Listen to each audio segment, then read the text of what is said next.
അപ്പോഴേ നമ്മൾ മിനിഞ്ഞാന്നൊരു ചിക്കൻ കറി ഉണ്ടാക്കിയില്ലേ, അപ്പോൾ അതിനകത്ത് നിന്ന് 2 വലിയ ലെഗ് പീസ് എടുത്ത് മാറ്റി വെച്ചല്ലോ. അപ്പോൾ അതുകൊണ്ട് ഇന്നൊരു ഫ്രൈ ഉണ്ടാക്കാമെന്ന് കരുതി. അതായത് നമ്മൾ കറി വെച്ച മസാലയിൽ കുറച്ച് എക്സ്ട്രാ സാധനങ്ങളും ചേർത്ത് ഒരു ഫ്രൈ ആക്കാമെന്ന് കരുതി.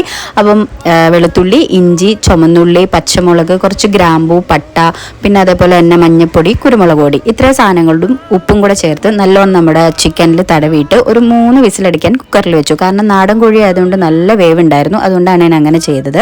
അപ്പോൾ അത് വെന്തൊക്കെ കഴിഞ്ഞപ്പോഴത്തേക്കിനും നമ്മുടെ മസാല, ബാക്കി വന്ന മസാലയിലേക്ക് കുറച്ച് നാരങ്ങ നീരും കൂടെ ചേർത്തിട്ട് നല്ലോണം ഇളക്കിയിട്ട് ഇതിനകത്തേക്ക് നല്ലോണം തടവി ഒരു 5 മിനിറ്റ് കഴിഞ്ഞപ്പോഴത്തേക്കിനും നമ്മൾ ഫ്രൈ ചെയ്തെടുക്കുകയാണ് ചെയ്തത്. അങ്ങനെ പാനിലേക്ക് എണ്ണ ഒഴിച്ച് കുറച്ച് കറിവേപ്പില ഇട്ട് ഞാൻ മൂടി വെച്ചിട്ടാണ് ഇത് വറുത്തെടുത്തത്. കാരണം ഇത് പൊട്ടിത്തെറിക്കുന്നുണ്ടായിരുന്നു.